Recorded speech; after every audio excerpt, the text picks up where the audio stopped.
Hi, I just wanted to say thank you to this person who has put up this video with In Search Of. This is actually the program that inspired me to be interested in the Coral Castle when I was just in grade school.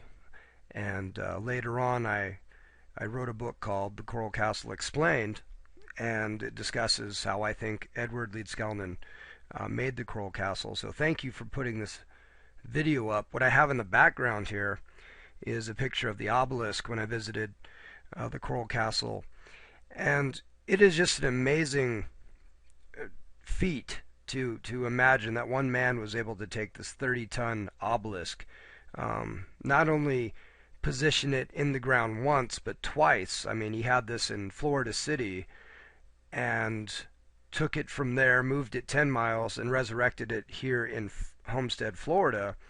Um, and it's 6 feet in the ground. How would anyone be able to do that? Modern machinery can't do it. No one's replicated it. The Coral Castle is definitely an amazing enigma and mystery for everyone to see. So if you're ever in Miami, go about 34 miles south. You'll see it on the left. Go visit it. And again, thank you to this person who put the In Search Of Leonard Nimoy program up on YouTube. Thank you.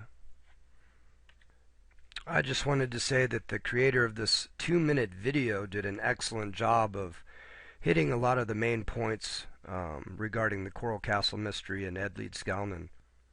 The picture that you see in the background is actually the obelisk. It's one of the largest coral pieces at the castle. It weighs about 30 tons. He actually moved it from Florida City to Homestead, Florida, on the back of a flatbed truck, moved it 10 miles, and resurrected it here at Homestead. No one ever saw him put it on the truck. No one ever saw him put it into place. It's actually about 6 feet in the ground. So how in the world one man was able to do such an amazing feat that engineers cannot replicate today just is absolutely amazing. Anyway, thanks for the video, and I'll talk to you later.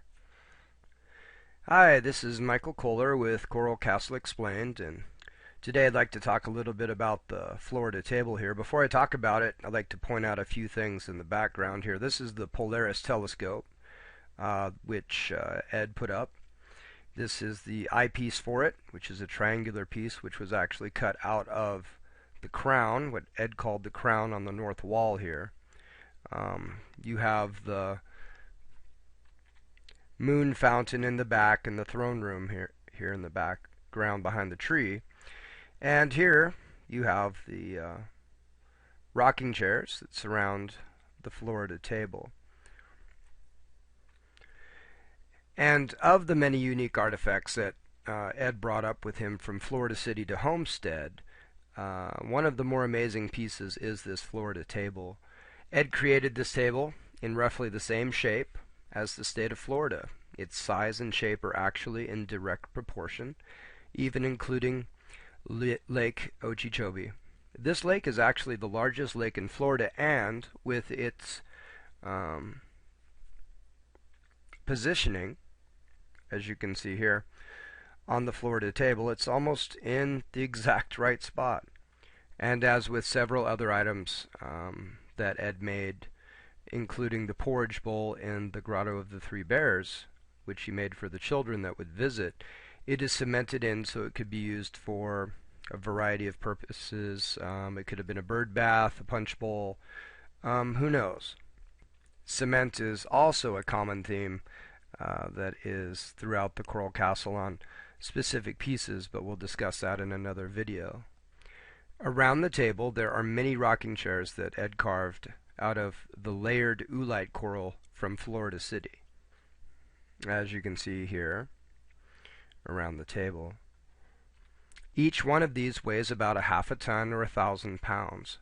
And it was said that when Ed would give a tour, he would show off sometimes by going to all of the rocking chairs around the table and start them rocking one by one. He would simply step on one, get it started, and run around the table doing the same to all of the chairs until he had all of the chairs rocking at the same time.